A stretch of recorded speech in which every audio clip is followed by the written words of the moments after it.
আসসালামু আলাইকুম everyone, welcomes two আলু ওয়ার্ল্ড। কেমন আছেন সবাই?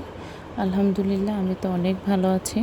তো ওই দিন আমার একটু ভর্তা খেতে ইচ্ছা করছিল, শুটকি ভর্তা। তো কি শুটকি ভর্তা খাওয়া যায়, তো চিন্তা করলাম চিংড়ি মাছের শুটকি ভর্তা করে।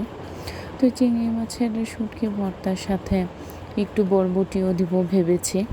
তো এর জন্য আমি প্রথমেই চিংড়ি মাছগুলো ধুয়ে নিলাম।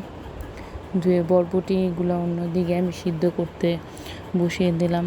তারপর আমি আবার ভর্তাটা টেলে খেতে পছন্দ করি, এর জন্য এর মধ্যে কিছু শুকনো মরিচ, এরপরে রসুন, কাঁচামরিচ ভালো করে তেলে টেলে নিব।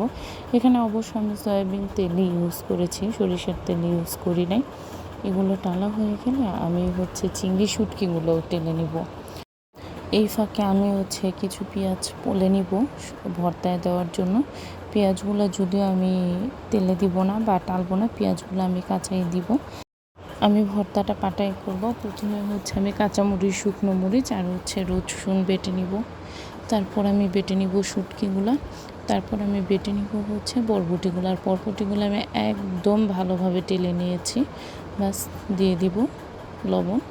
বাস তারপরে সবার শেষে একটু সরিষার তেল দিয়ে মেখে নেব, তাহলে ভর্তাটা আরও অনেক মজা লাগবে।